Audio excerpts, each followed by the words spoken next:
Charles Woodward was a man who lived at the peak of the world, yet he felt that he were standing on a barren mountain. From his glass-white penthouse on the Upper East Side, the lights of New York City looked like cold diamonds scattered on a black velvet cloth, beautiful but utterly devoid of warmth. He had spent 45 years mastering the art of the deal, accumulating a fortune that most people could not fathom, yet his home was a mausoleum of marble and silence. Two failed marriages had left him with a bitter taste regarding human connection. He viewed love not a virtue, but a liability, a chaotic, unpredictable variable that only led to financial and emotional depletion. However, the one thing his money could not buy was a legacy that felt real. He didn't want a wife to betray him or a partner to demand half of his soul. He wanted a continuation of his own assets, a child to inherit his empire. This clinical desire for honor led him to a fateful afternoon in his Lamborghini Diablo,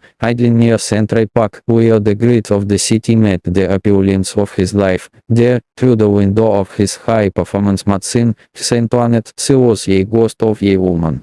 Her French heritage hidden beneath layers of one fabric and the grey dust of the New York streets. When she asked for help with a voice that still carried the melodic lead of Europe, his first instinct was its up, practiced cruelty. He told her to get away, his mind revolting against the sight of such unmeaning misery, but he drove away. Something about the pacing blue of her eyes, a color like a wounded sky, took that a part of him that he had successfully buried. He performed a sudden, illegal U-turn, driven by a logic he couldn't yet name. He pulled up beside her and commanded her to get in, not out of charity, but out of a sudden, calculating realization. She was a woman with no ties, no family and no hope, making her the perfect candidate for the most cold-blooded transaction of his life. Inside the car, the air was thick with the scent of expensive leather and the stale smell of poverty. He didn't offer her a meal or a coat, he offered her a contract. He explained with the detachment of a bank teller that he wanted her womb, not her heart.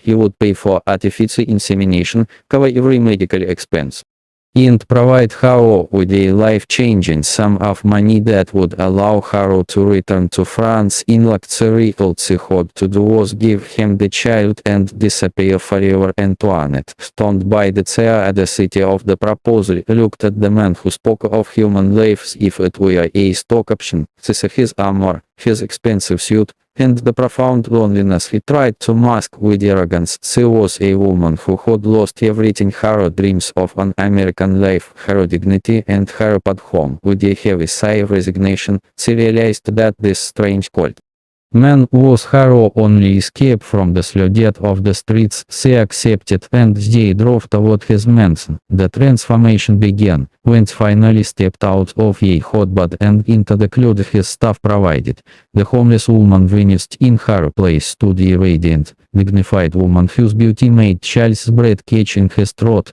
a physiological reaction that deeply annoyed him. He tried to hide his sudden attraction behind a mask of paperwork, but his lawyer Tom looked at her with open admiration. Charles felt the first sharp, unwelcome sting of jealousy, signaling that this transaction was already spinning out of his control. The transition from the chaos of the streets to the sterile, high-tech world of Manhattan's most elite fertility clinics was a jarring experience for Антуанетте. Every morning, Charles would wake her early, his voice a flat instrument of command, informing her that it was time to fulfill the first clause of their agreement. They moved through the city like two strangers steadied by a golden chain. Inside the clinic, where the walls were so white they seemed to glow with a clinical purity, Антуанетте felt like an object under a microscope. The medical team handled her with practiced, expensive care, explaining the science of life with a detachment that mirrored Charles' son to them. She was a biological project.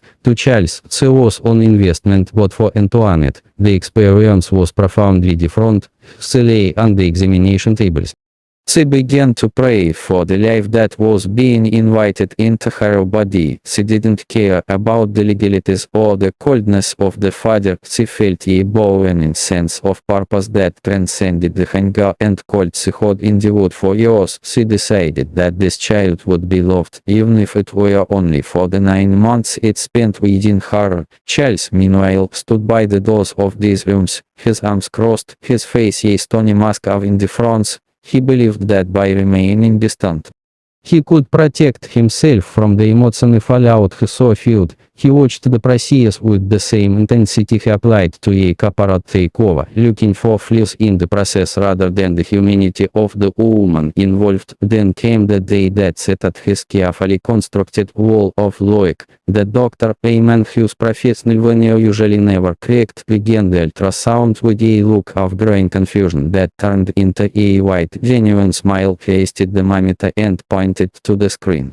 Where the rhythmic pulses of life were visible in the grainy black and white image, he didn't point to one flickering light, but three. The silence in the room became absolute, broken only by the rapid, synchronized thumping of 3 tiny hearts. Charles, the man who always had an answer, was speechless. The math of his life had suddenly tripled. He looked at the screen and then at Антуанетте, whose eyes were overflowing with tales of power unadulterated joy. In that moment, the contract felt like a flimsy piece of paper against the overwhelming reality of 3 new human beings, without thinking. Driven by an instinct he hadn't felt in decades, Charles stepped forward and took her hand. His grip was firm, a silent acknowledgement that they were now bound by something far more complex than a signature. He leaned down and pressed a soft, lingering kiss to her forehead. A gesture of tenderness that terrified him the moment it was over. He had set out to buy a single year, but the universe had responded with an abundance that demanded more of him than just a checkbook. As they left the clinic that day, the year between them had changed. The cold transaction had been replaced by a heavy, vibrating tension. Антуанетте looked at him not the benefactor, but the father of her children. And Charles looked at her and saw a woman who carried his entire world within her. The midday months of the pregnancy brought a strange domestic rhythm to the old mansion, a house that had never known the concept of a home. Антуанетte's presence acted like a slaughtering hit on the cold marble of Charles's life. She moved through the rooms with a quiet grace, her body changing. The 3 leaves within her grew. Charles found himself unable to stay at the office until midnight he once had. He began to return home early, ostensibly to check on his investment, but in reality, he was drawn to the sight of her. One evening he found her on the terrace, silhouetted against the sunset, looking exhausted and pale. The sight of her vulnerability sent a surge of protective instinct through him that bypassed his cynical brain entirely. He didn't call for the maid or the nurse. He walked to her and, with a strength that was surprisingly gentle, swept her into his arms. Антуанетте gasped, her hands instinctively clutching his shoulders. He carried her through the house for those few minutes.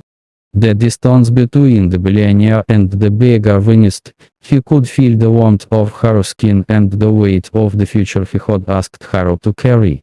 When they reached her room, he didn't just leave her at the door. He used his foot to push it open, revealing the secret project he had been working on for weeks. The room had been transformed from a guest suite into a vibrant, sun-drenched nursery. There were 3 handcuffed cribs, soft rugs, and shelves filled with books and toys. The scent of fresh lilies and lavender filled the air, replacing the sterile smell of the mansion. Антуанетте stood frozen, her eyes darting from one beautiful detail to the next. She saw that he hadn't just bought furniture, he had curated a world of safety and beauty for the children. She turned to him, her voice a mere whisper, asking why he had done this. Charles, unable to meet her gaze, mumbled something about the children needing a proper environment, but the light tasted dry in his mouth. He had done it because he wanted her to feel cherished, even if he couldn't find the words to say it. Антуанетте reached out and took his hand. Her fingers interlacing with his, she told him that love cannot be bought and that it doesn't require a signature, it simply changes everything it touches. Chelsea felt the cracks in his emotional armor widening into chasms. He was a man who had spent his life building walls only to find that he had built a cave for himself. They stood together in the center of the nursery. The silence was no longer empty, it was filled with the unspoken realization that they were no longer playing their assigned roles. He wasn't just the financier, and she wasn't just the surrogate. They were two broken people finding a strange, beautiful healing in the shadow of a contract that was becoming increasingly irrelevant. However, even as this bond deepened, the ghost of the Ariane agreement loomed over them. The paper still sat in a safe downstairs, a cold reminder that once the babies were born, Antoinette was supposed to win it. This knowledge sat like a stone in Charles's chest, a self-imposed sentence he wasn't sure he had the courage to overturn. The day of the birth arrived like a storm, sudden and all-consuming. The Woodwood mansion was thrown into a feverish state of activities. Antoinette was rushed to the hospital. Charles, the man who prided himself on being the ultimate authority in any room, found himself reduced to a bystander in the face of nature's raw power. He stayed by her side in the delivery room, his expensive suit rumpled, his hand gripped so tightly by Antoinette that his neck turned white. He watched her endure hours of agonizing labor, her strength and resilience making his corporate battle seem like child's play. When the first cry finally broke the tension of the room, followed by the second and the third, Charles felt a profound shift in his very soul. He saw his two sons and his daughter, tiny and perfect, and realized that his legacy wasn't about a name on a building, it was about these frail, breathing leaves. But the day settled,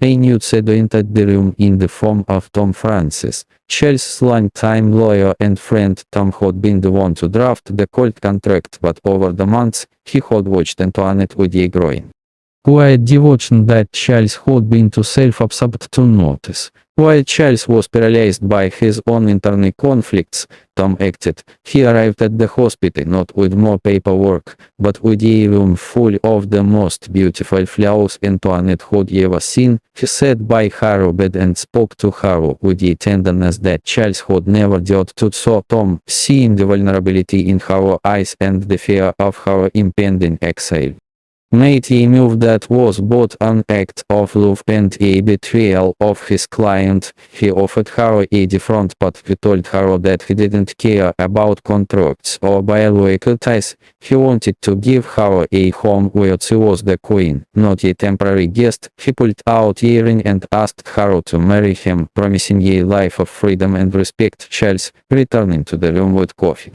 stopped dead in the doorway. He heard the proposal and saw the way Tom was holding Antoinette's hand. The jealousy he had felt months ago was nothing compared to the white-hot agony that surged through him now. He realized that his own cowardice and his reliance on legal barriers had left a door open for someone else to claim the woman he loved. He stepped into the room, his voice cold with a fury that masked a deep, aching fear. He demanded that Tom leave, citing the need for Antoinette to rest, but the air was now poisoned with a three-way conflict. Tom stood his ground, asserting that Antoinette deserved a choice that wasn't dictated by a checkbook. Antoinette, caught in the middle of these two powerful men while still reeling from the physical and emotional exhaustion of childbirth, looked from one to the other with a sense of profound disbelief. She saw the man who offered her safety and the man who had offered her a contract. She saw the father of her children and the man who wanted to be her savior. The hospital room, meant for healing and new life, became a battlefield of unspoken desires and legal obligations,